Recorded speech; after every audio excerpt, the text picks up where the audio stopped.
بسم الله الرحمن الرحيم. الحمد لله رب العالمين، وصلى الله على سيدنا محمد وعلى آله وصحبه وسلم. إخواني الكرام، أخواتي الكريمات، السلام عليكم ورحمة الله تعالى وبركاته. كلنتي وعن مركلة runtii xilli aad u dhib badan ayaa la maraya caalamkao dhan oo viruskii uu soo zaa'iday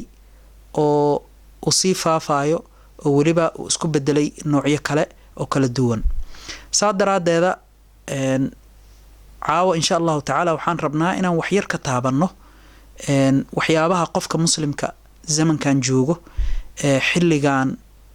dhibka badan, xilligan adag la maraayo joogo, sidii uu macnaha nafsadiisa u badbaadsan lahaa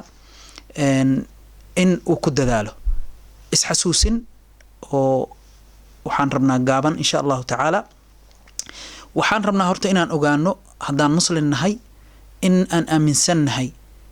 qadahi ilaahay subxaanahu watacaala iyo qadartiisa, oo aanna ognahay ilaahay subxaanahu watacaala wuxuu soo qoray ma ahaanay wax kale inaysan jiraynin. waxaanna ognahay kadalik haddii ay caalamkao dhan isku wada yimaadaan in aan qof wax u taraayana aysan jirin ama wax u tari karo aan ilaahay u qorin, aanan jirin qof aan cidna wax u dhimi karo waxaan ilaahay subxaanahu watacaala aan qofkaasi u qorin. taas haddaan ognahay oo aanna aaminsannahay,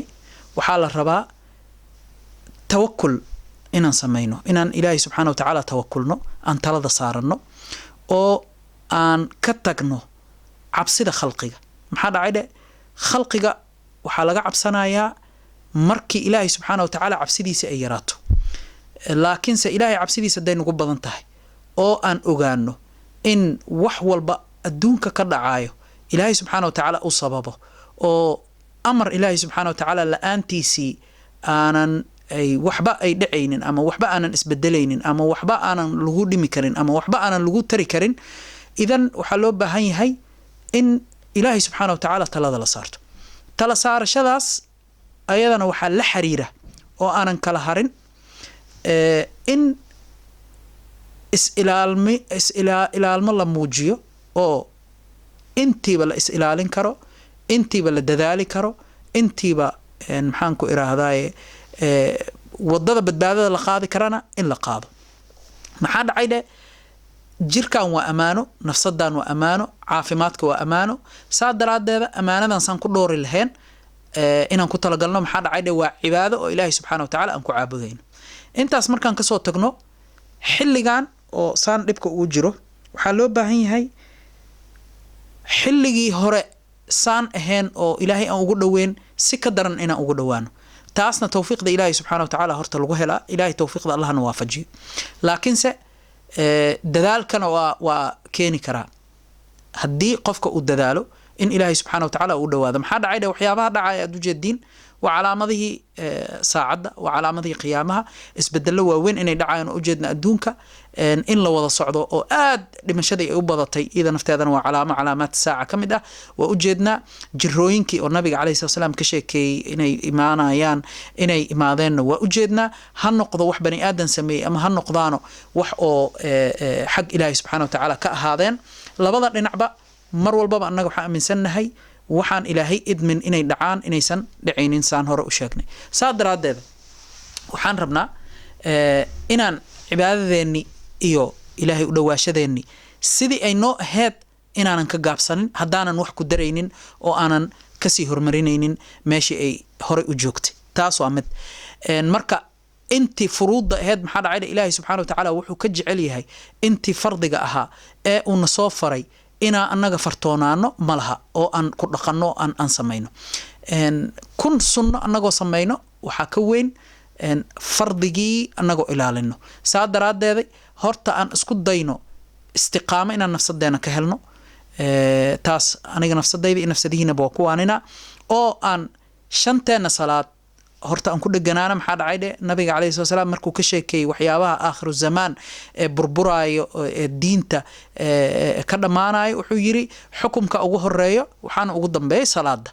intaan salaada ku dhagannahay weli nabada la qabaa. saa daraadeeday shanteeni salaad kii xoogo taqsiir uu ugu jiro kulligeena taqsiir waan ugu wada jiraa wax yar ka gagaabsado salaad ka tago salaadna macnaha dugto oo ha isku dayo maxaa dhacay waqti ma jiro adduunka hadda waqtiga ugu dambeeyeen joognaa ujeednaa waxa soo socdo saan inay kasii dartam ahaan adduunyada in ay kasii fiicnaato lama filaayo saas daraadeeda waxaan rajaynaynaa in cibaadadii horta aan si fiican ugu dheganaano khaasatan salaadii la dhahay camuud diin waa tiirkii maxaan ku dhahay diinta salaadaas ka sokow waxaa loo baahan yahay wixii ilaahay na amray inaan dhaafna dhan aan ka harno inaan ka harno nabigaana calayhi salaam si xadiidka nooga sheegay idaa amartukum biamrin faatuu minhu ma istatactum wa idaa nahaytukum can shayin fantahuu aw kama qaala calayhi salaatu wasalaam wax haddaan idinku amro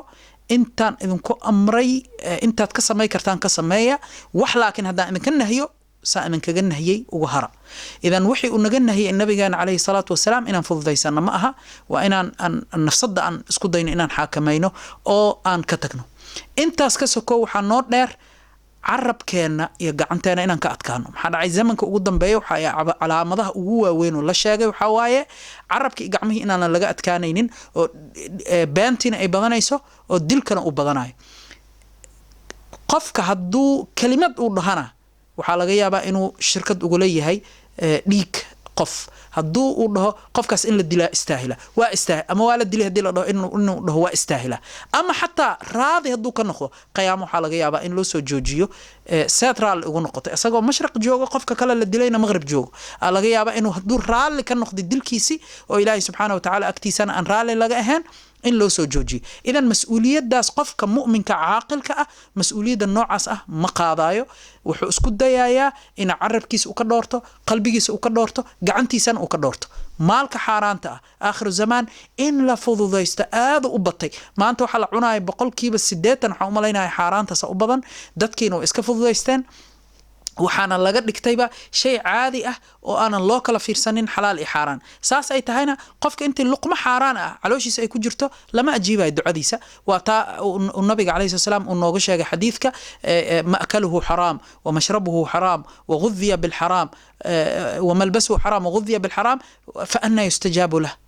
see looga ajiibaya qofka ducada maanta waxaan leenahay waa ducayni mala inoo ajiibaya laakiin ma ogin inaan macnaha xaaraantii aan quudanayno dadaana xaaraanta nafteedaba waxay ka dhigteenba xalaal oo kale wax ay leeyihiin maal dadow inay macnaha xoog ay ku haystaan maal dadow inay dhacaan maal dadow inay maxaan idan dhahaye ay isticmaalaan sida ayaga ay rabaan oo ay u fududaato xaaraanta ayaa maanta adduunyada timid taasna waa waxaan ka digayno intaas waxaa dheer aakhiru zamaan haddii la joogo aan ognahay shayaadiinta aaday u badatay shayaadiinta maadaama ay badatay daawada shayaadiintaas ee dadka duufsanaya ee dadka hadlaynaya ee dadka fitnaynaya ee dadka isku diraayo daawadoodii waa laba shay